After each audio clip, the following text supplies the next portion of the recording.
These entitled parents have formed an alliance to take down anyone they want at their school, but their days of ruling are numbered as a brave soul decides to return with some pro-revenge. Happy birthday, today's your birthday, and on with the revamped show. My sister has been a 3rd grade teacher for a few years now. During this time in the school year, the science subject is on the solar system. There was a student who showed up after winter break, and already there had been problems with this entitled parent, one being that her son is vegan and she doesn't want her precious baby touching anything made from animals.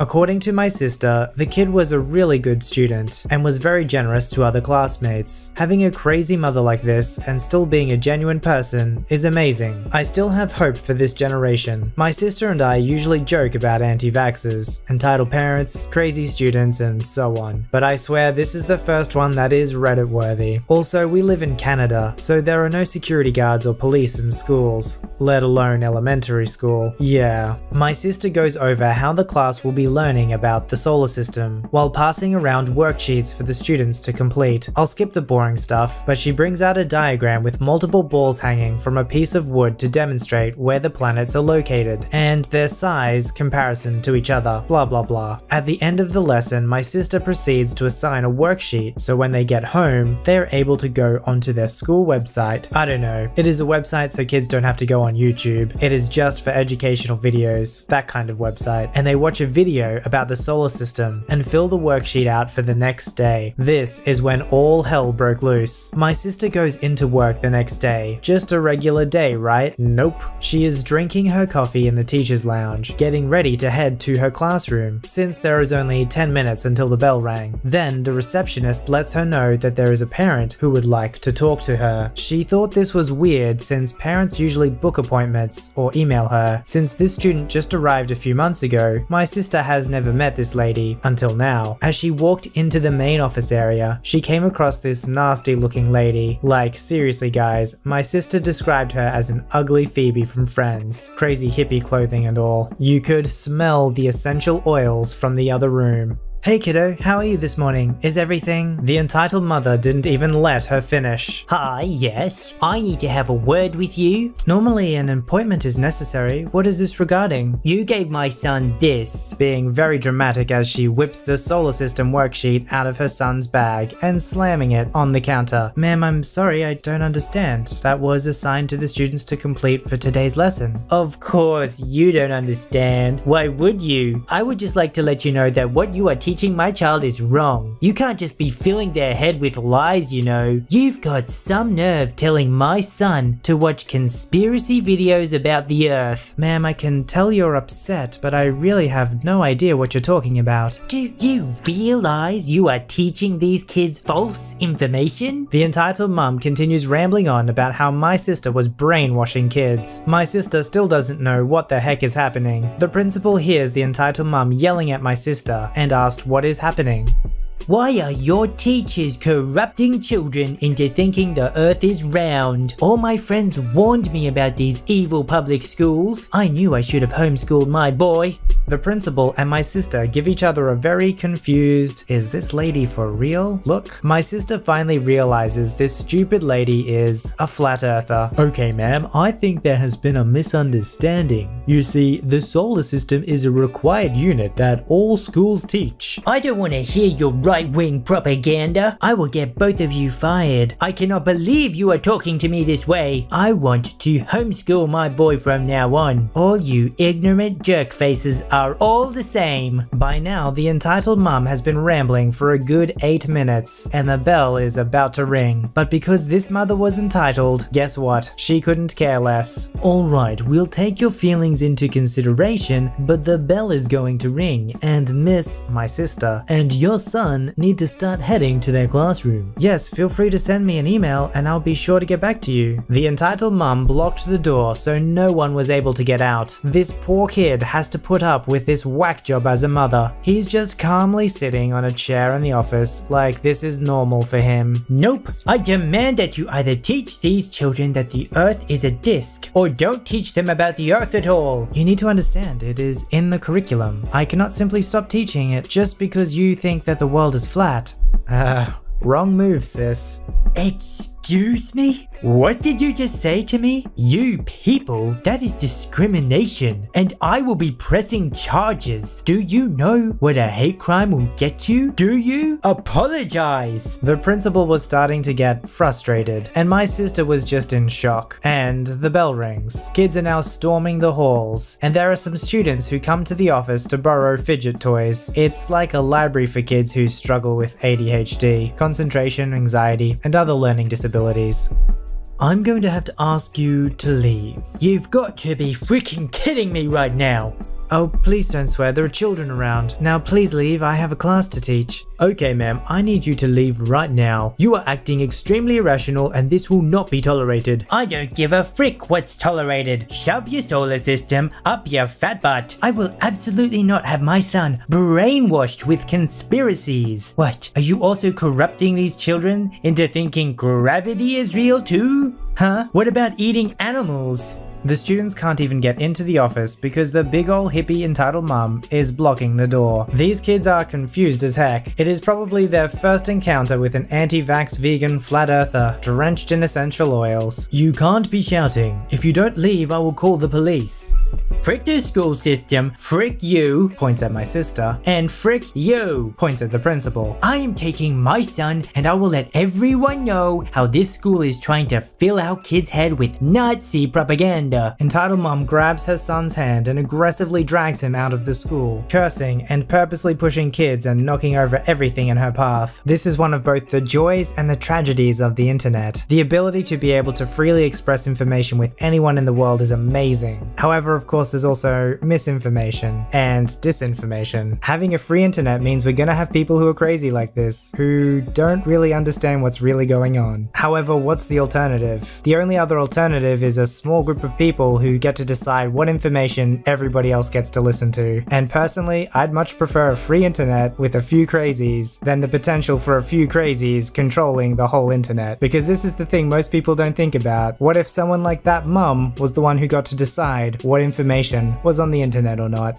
I used to work at a big chain store in the deli department. Wasn't a great job, but it was my first one and it helped me pay for college, so I endured it. But because of what I was subjected to, I quit shortly after, despite it having a great end result. In my hometown, population of 4,500, there was this small group of PTA mums who were pretty high up on the chain of command, but also led their own company for party planning. They're known mostly for the fact their daughters are all best friends and are straight A 4.0 students, and all three were supposed to be valedictorians. I knew them mostly because they were the "we hate drama" crowd, but always spread drama about people. Unfortunately, it had happened to me at one point and put me into some pretty deep depression, but that's for another story. Not just that, but all three daughters were accepted to Ivy League schools on a full ride scholarship. The one fault they had, besides the drama, was that they were really arrogant, prideful people, both the daughters and the mothers, and were incredibly rude to anyone who wasn't rich, white, or even super in shape.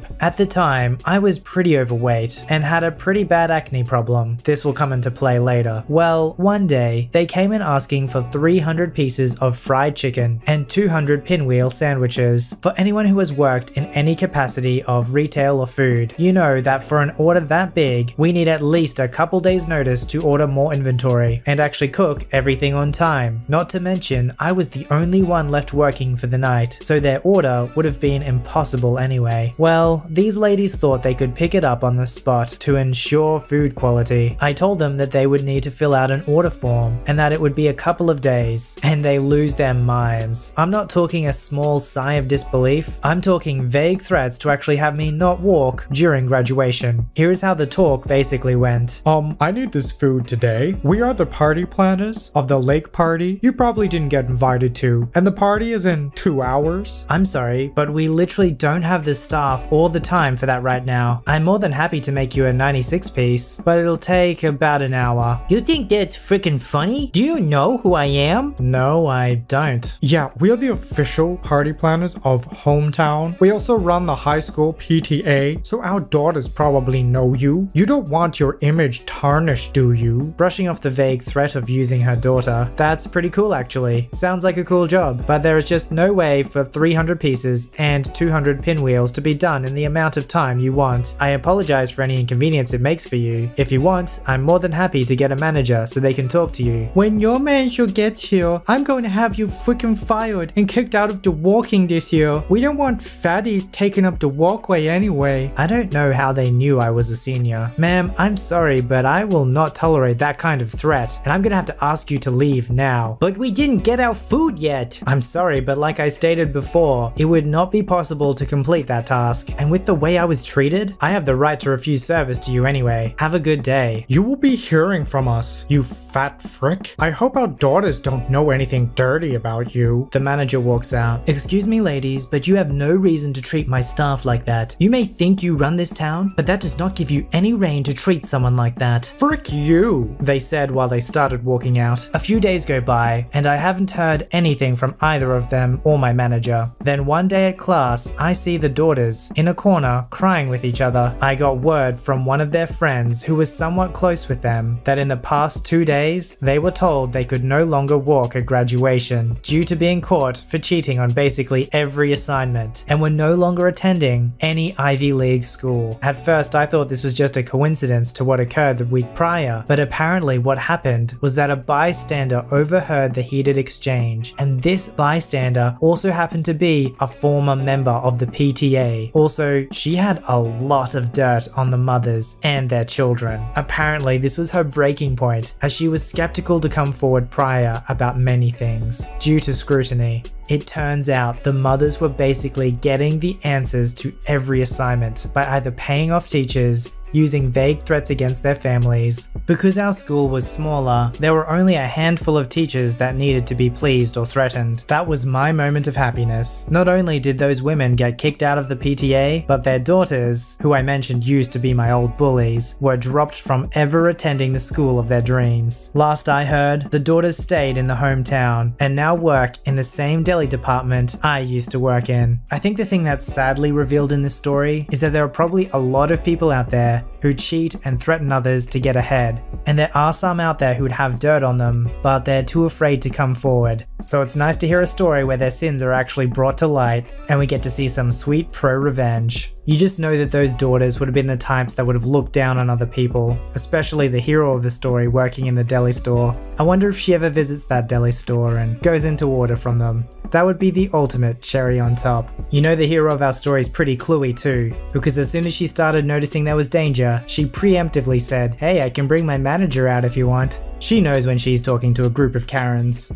I'm a freelance hiking and snowmobile guide on the island of Svalbard, Norwegian Arctic, and have to deal with all sorts of people on a day-to-day basis. I'm not sure if this guy still qualifies as an entitled dad, since his son must have been at least 40, but here we go. A few months ago, I was guiding a trip by myself. We only send one guide out when the group is small, so I went to the hotels to pick up my guests, an Italian couple and this Saudi Arabian father, entitled dad and son combo. I walked into their hotel, introduced myself, and got everybody to sit in the car. When entitled dad opened the passenger seat door, sat down and looked at me confused. "Oh, sorry, this is your seat, right?" "No, you can sit there if you want. It's easier to drive from the other side anyway." I always try to crack a joke or two to break the ice. Lots of people are nervous when having to drive a snowmobile for the first time. He looked at me slightly more confused, but I assumed it's only a language thing. Brought them back to headquarters and gave them a full safety briefing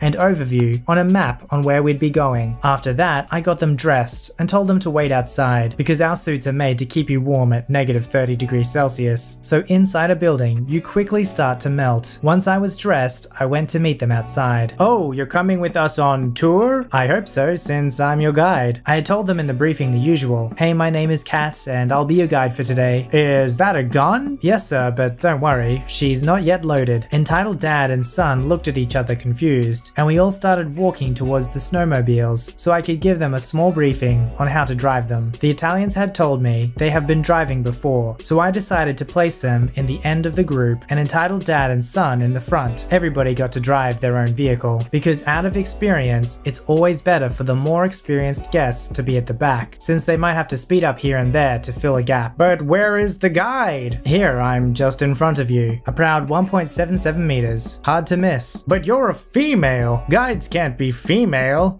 About 50% of our guides are girls here on Svalbard. It's not that uncommon. Don't worry, we girls are just as good as our male colleagues. I think my father wants to know who will operate the gun. Well, let's hope we don't even have to take it out of the boot, but if we have, I am trained and licensed to shoot. No. No? You're a woman. Women can't shoot guns. It's not safe. Excuse me? Guys, if you don't want me as your guide, that's fine with me. Go back to headquarters, take the suit off, and tell our receptionist to call you a taxi. If you don't feel safe, that's up to you. But I am the guide for this trip today, and if you want to head out, you'll have to deal with me. But if we don't go, we want our money back. You can try, but I bet you that you won't get a penny because it's your own decision to not come along. I will go if you get a male guide for us. I won't get anybody else to join. You've signed the agreement that I'm in charge of this tour, and you will listen to what I tell you to do and not to do. I didn't sign anything. Yes, about 15 minutes ago, before you got dressed, I saw you sign it. Entitled Dad then walks back into HQ. Son and the Italians stayed. Son called his dad, found out that Entitled Dad would not come with a woman. Son and the Italians drove with me. We saw reindeer, sea ice, a polar bear in the distance. No need for the rifle. And in general had a great time. After the tour, the son came to me to apologize for his behavior and called me a good girl guide. My boss heard that and still mocks me with it today. We're finishing on another story where there's hope for the next generation. That's always good. And that's the thing, is that everybody's raised with something that's a little bit quirky, that's not quite right. But it's your responsibility to think for yourself critically about what are the things that your society taught you or your parents taught you, that the values that you hold, if they actually hold up in the reality that we live in. The prejudice that they showed exists in all kinds of countries and cultures, and considering the country that he came from only lifted the ban on women driving like in the past couple years, like good on the kid for jumping over that hurdle and actually apologizing. If we want to see a more civil society, and one with less entitled parents, it's only going to come from rationalizing your worldview through civil conversation with those you disagree with. And if you pay any attention to the media, that seems like something that's seriously lacking in our society. Submit your story to be read on the channel at voiceyherestories@gmail.com and join our Voicey veteran community at r/VoiceyHere. Don't forget to like, subscribe, and hit that bell to never miss an episode. Alright Voicey veterans, I'll see you in the next one.